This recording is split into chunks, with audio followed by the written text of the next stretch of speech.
Brooks, starring Eve Arden.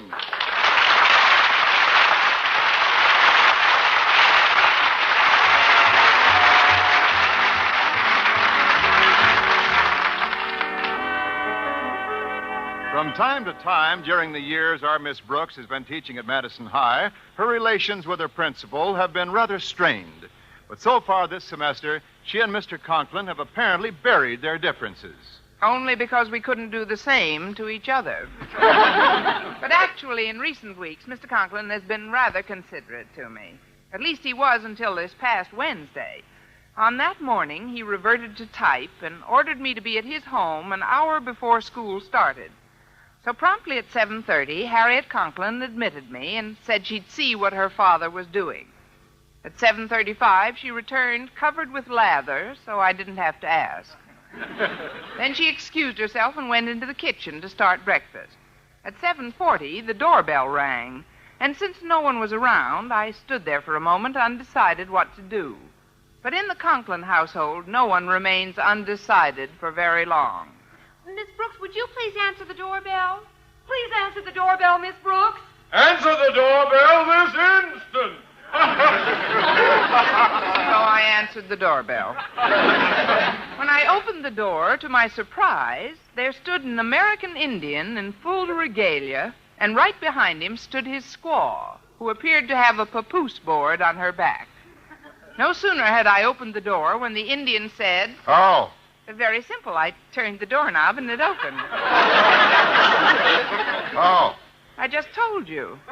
Lady, how is greeting? I, Chief Thundercloud. This my squaw. How? I just turned the door. Oh, no. Mr. Conklin live here? Yes, this is his wigwam. A house. Won't you come in?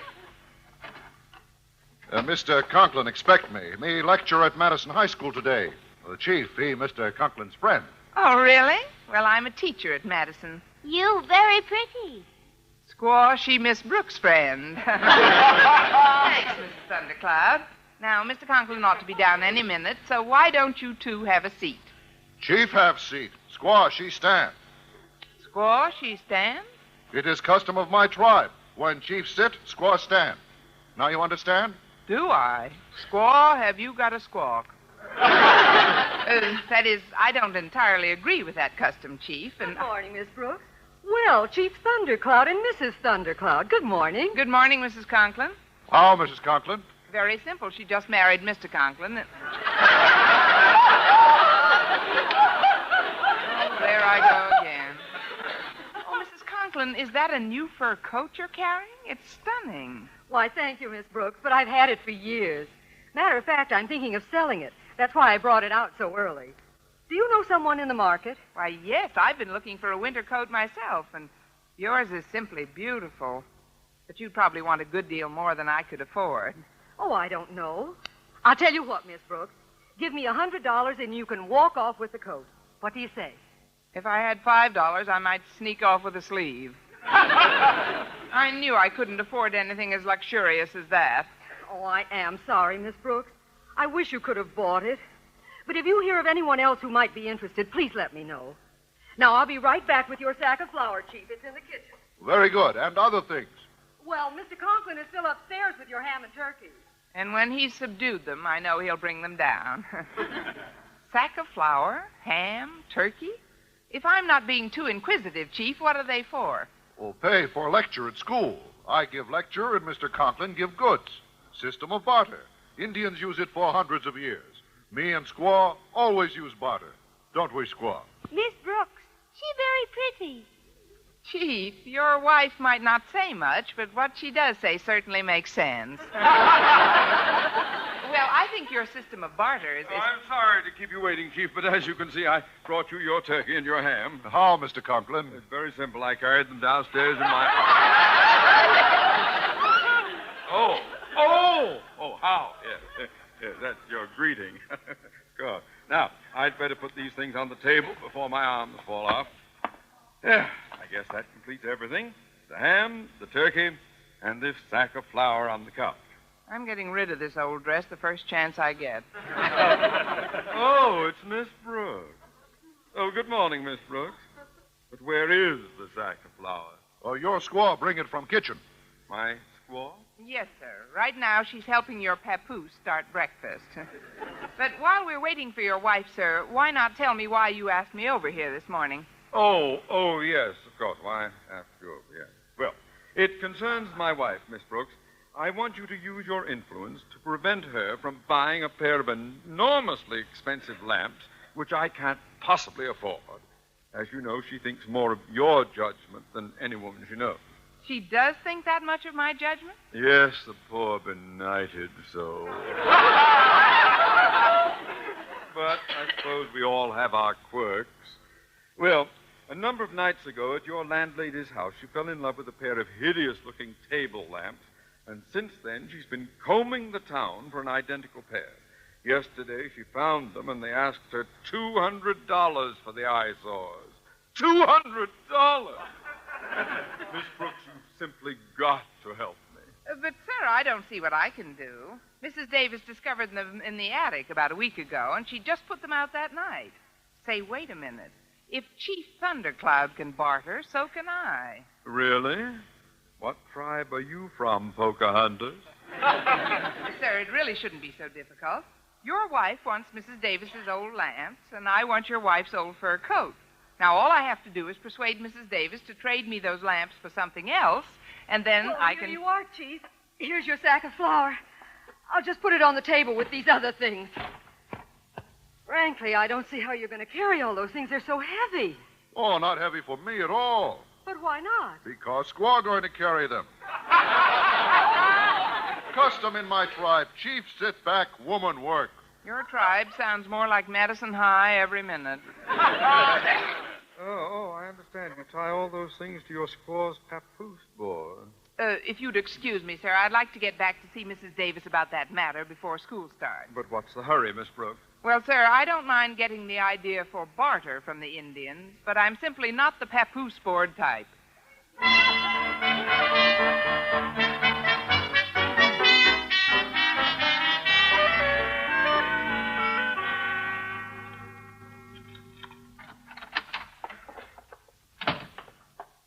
Oh, Connie, you're home. Did you have a good day at school, dear? Good day at school. Mrs. Davis, it's only 8 o'clock in the morning. Oh, I'm so glad. For a moment there, I thought I'd misplaced 10 hours. I guess I got a little confused. Why did you come home, dear? Well, because I had something rather important to discuss with you. Oh, it might not seem important to you, but it is to me. Recently, for some reason, this house has begun to depress me. I believe this feeling all started the day you put out those lamps. But, Connie, I just took them down from the attic a week ago.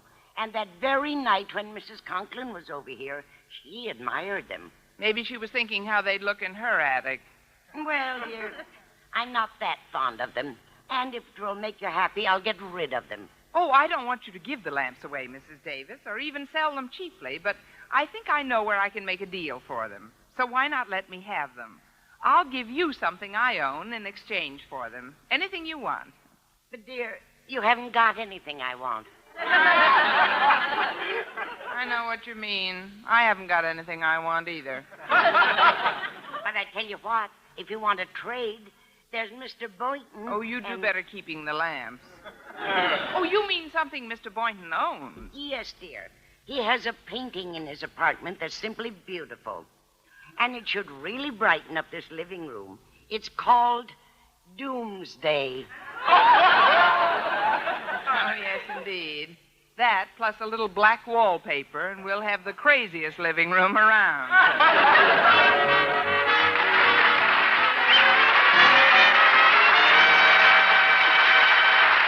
By noon, I was about ready to give the whole idea back to the Indians.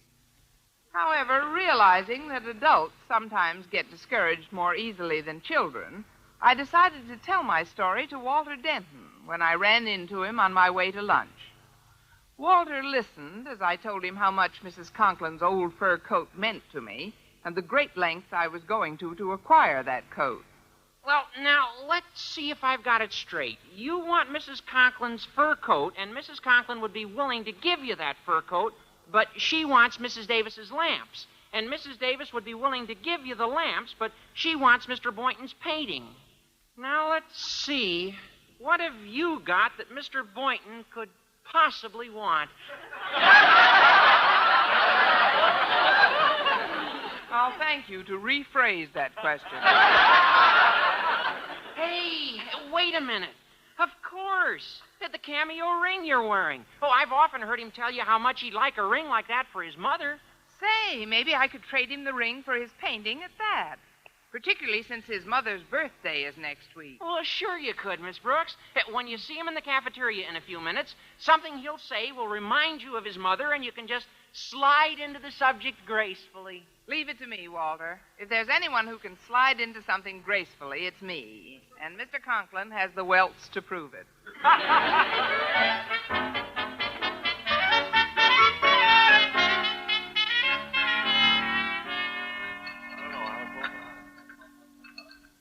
Sorry to be a little late, Miss Brooks. Oh, that's all right, Mr. Boynton. Sit down. Thanks. I figured you'd be about ready for dessert and coffee, so I brought you these. Why, Mr. Boynton, how thoughtful. A clean fork and spoon. I would have brought you some rhubarb pie, but it's the only pie they've got left, and I know how you dislike it. You always say there are certain things that don't agree with you. Why, Mr. Boynton, that's simply not true. I'm devoted to your mother. My mother? Who was talking about my mother? I was, and let's not change the subject. I know how you feel about your mother, Mr. Boynton, and I realize how much thought you've given to the important occasion coming up next week. Important occasion? What important occasion? Da, da, da, da, da, Say, that's very catchy. Yeah, The Maine Stein song, isn't it? Yes, the state of Maine is celebrating its birthday next week. Mr. Boynton, that tune was Happy Birthday to You. Oh, thanks, Miss Brooks. My birthday isn't for 6 months yet. Say, but by an odd coincidence, it is my mother's birthday. Eureka! Well, I know you must be giving a lot of thought to your mother's present. Why, no, Miss Brooks. Mother knows how little I can afford. She told me specifically that she didn't expect anything this year. So I'm tempted to forget the whole thing. I'm beginning to wish I had, too. But, Mr. Boynton, devoted as you are to your mother, you certainly wouldn't pass up an occasion like a birthday. Well, I certainly wouldn't want to if I could afford to give her something nice. Well, a nice gift isn't necessarily expensive. You've often said your mother would appreciate a cameo ring like the one I have on.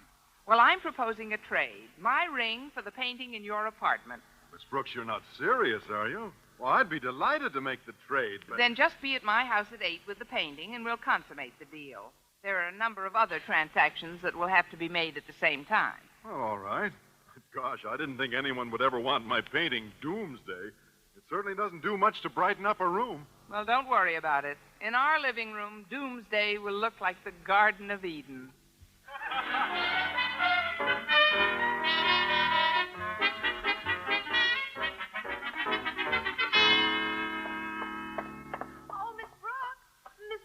A minute. Oh, hello, Harriet. Oh, I'm glad I caught you before you went into the lecture, Miss Brooks. I have a message for you from Mrs. Davis. What is it, dear? Well, Mrs. Davis asked me to tell you that you'll never have to worry about those lamps you dislike again. Why? What do you mean, Harriet? She said some man came by the house a little before noon, and she sold them to him for $25. What? Oh, no, she couldn't have. Who would want the lamps? And where would anyone get the idea to come by today? Oh, Miss Brooks. That's what I'm wondering. How? Oh, hello, Chief. Hello, Mrs. Thundercloud. Miss Brooks, she very pretty. Miss Brooks, she very dead. Something matter, Miss Brooks? Yes, it has to do with some lamps my landlady just sold. Remember, Mr. Conklin and I were discussing them this morning, but it would hardly concern you, Chief. Oh, much concern to me. I bought them. You bought them? Yes. Find out this morning they're very important to you. You want fur coat? Very important to Mrs. Conklin. She want lamps. Very important to Mr. Conklin. He want to keep money. And very important to Chief Thundercloud, because tonight he want to barter us into beggary.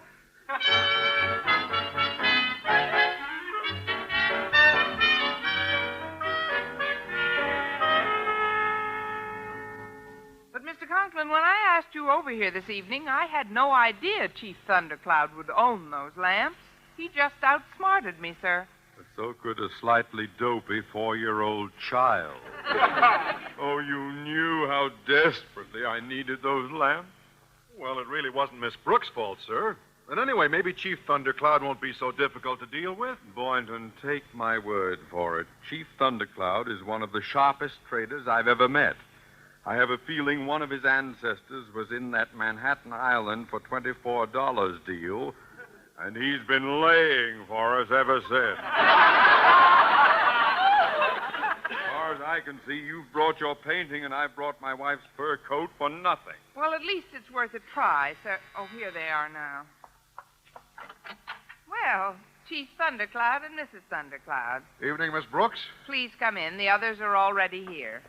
Oh, well, Chief Thundercloud, what a pleasure to see you so soon again. That was a brilliant lecture you gave today. It's a brilliant.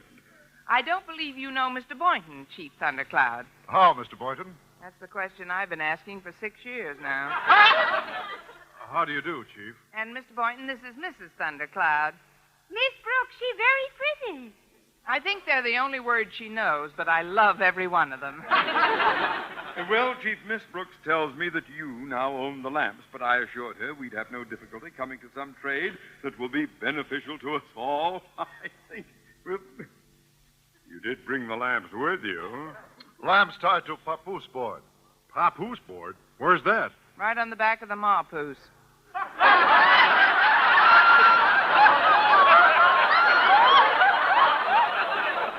Mrs. Thundercloud, I mean.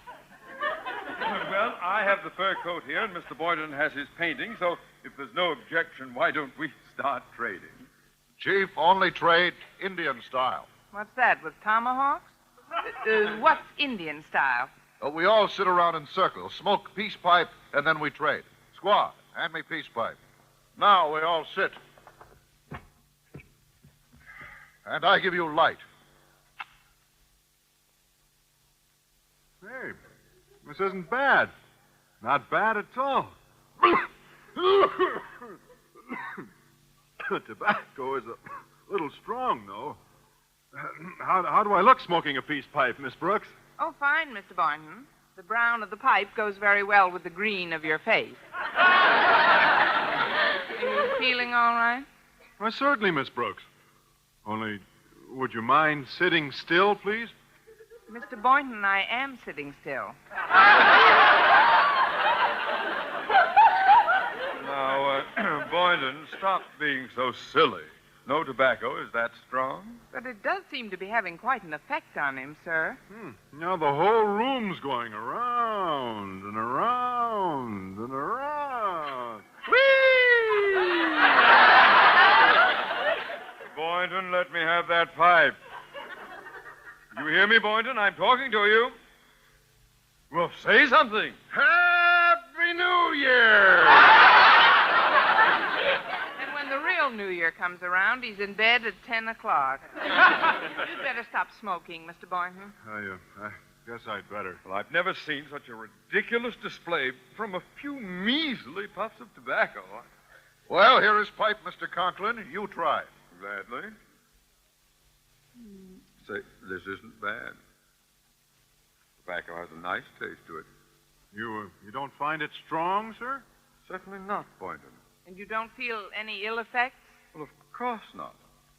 Only, Miss Brooks, stop bobbing up and down this instant. She's sitting absolutely still, sir.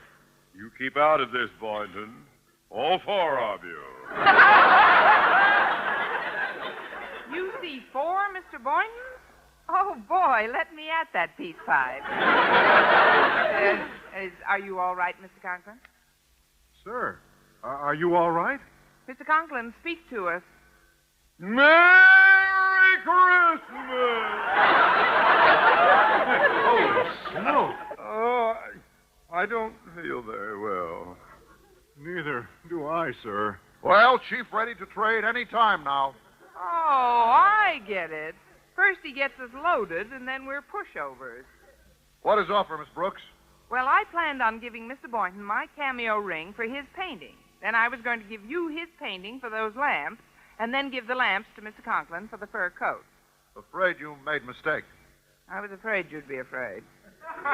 I will give lamps to Mr. Conklin for fur coat plus $100. $100? Oh, Gad, I've been ambushed. Well, it'll teach you to stay with the other covered wagons. Then I give fur coat to Miss Brooks for ring plus $50, and then give ring to Mr. Boynton for picture plus $20. I knew I should have attended your lecture today. But this is a holdup. Well, there's no use complaining, sir. The chief has us over a barrel. Well, let's hang on to it. By the time he's through with us, we'll be wearing it. But I don't see any way we can... Oh, good evening, everyone. Please excuse this old house coat, but I was in the kitchen making you some hot chocolate. Oh, house coat's very pretty. You mean I'm finally getting competition from a house coat? Oh, house coat's very, very pretty. I like very much. You do? Well, how would you like to have that house coat, Mrs. Thundercloud? Oh, I want. Silence, woman. Go and sit down. How do you like that? For 40 years, she's forced to stand up, and finally, when she wants something, she's told to go and sit down. She will not have house coat. But I want. And you'll get. Chief, how could you refuse a simple request from a woman who's been such a good wife to you? A woman who works day and night for you, who stands while you sit, who carries your goods on her back. Where could you find another a squaw like that? Yes, indeed. The poor thing deserves that house coat. No other man would dream of working a woman that hard. I'll remember that the next time I'm called into your office. But, Chief, if I were your wife and you refused a simple request like that, why, I'd refuse to work for you. Women in my tribe different. Squaw never refused to work. Miss Brooks, she's taking off her papoose board. Goodness, not in front of all these people.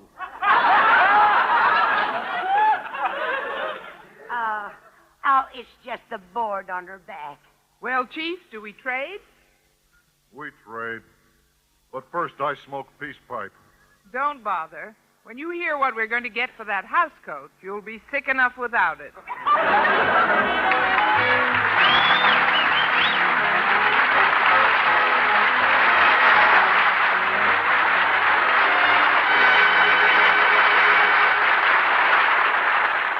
Well, the barter system turned out to be quite a headache for the chief. And now, here's our star, Eve Arden. Well, by the time I was through trading with Chief Thundercloud, I had my fur coat, Mr. Conklin had his lamps, Mr. Boynton had his ring, Mrs. Davis her painting, and Mrs. Thundercloud had the house coat she wanted so badly. For the house coat, the chief had to pay Mrs. Davis $29. When the chief and his squaw had left, I heard some words I had never hoped to hear during my lifetime. Miss Brooks, you were magnificent. Yes. Miss Brooks, you handled that trade beautifully. But, Connie, I never expected $29 for that old house coat. Well, actually, Mrs. Davis, only $5 was for the house coat. Oh, then what was the other $24 for, Miss Brooks? Well, I figured it was about time they returned that $24 we gave them for Manhattan Island.